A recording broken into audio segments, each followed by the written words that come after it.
Have you ever wondered how computers decide if an email is spam or not, or if a customer is likely to churn? They're not predicting a number, they're predicting a. And often, the unsung hero behind these decisions is a powerful algorithm called logistic regression. Today, we're going to demystify it, understanding its core intuition and how it predicts categories, not numbers. You might be familiar with linear regression, which draws a straight line to predict a continuous value, like house prices. But what if our outcome isn't continuous? What if it's binary, like yes or no, spam or not spam? Trying to fit a straight line to these categorical outcomes just doesn't work. A linear model can output values far below 0 or above 1, which makes no sense for probabilities, and it struggles to correctly separate categories.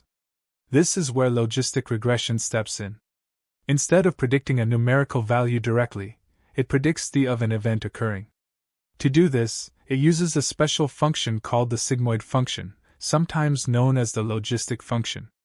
This S-shaped curve takes any real number as input and squashes it into an output between 0 and 1, perfectly representing a probability. At its heart, logistic regression still calculates a linear combination of your input features, just like linear regression. Think of it as assigning weights to different factors. But crucially, instead of outputting that raw linear sum, it feeds that sum into the sigmoid function.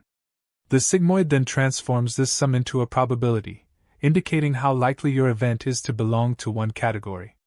So, if the sigmoid output is, say, 0.85, it means there's an 85% probability that the event belongs to the positive class. To make a definitive classification, we typically set a threshold, commonly 0.5. If the probability is above 0.5, we classify it into one category, if below, into the other. This simple rule allows us to turn a probability into a concrete, yes or no, decision. Let's take a real-world example, predicting whether a customer will click on an advertisement. We feed features like the customer's age, income, and past browsing history into our logistic regression model. The model computes a weighted sum of these features, passes it through the sigmoid function, and outputs a probability. If that probability is, say, 0.7, we might predict they click. If it's 0.2, we predict they. The key distinction from linear regression is clear. Linear regression aims for a best-fit straight line to predict a number, while logistic regression uses an S-shaped curve to predict a probability between 0 and 1, which then translates into a categorical decision. It's fundamentally about classification, not numerical estimation. The term, logistic, comes from the log-odds transformation.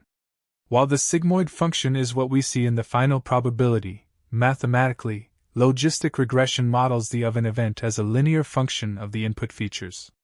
This transformation is what allows the S-shaped curve to emerge from a linear model and ensures our probabilities are bounded between 0 and 1.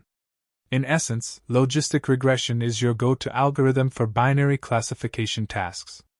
From medical diagnostics predicting disease presence to marketing predicting purchase intent, its ability to output interpretable probabilities makes it incredibly powerful and versatile.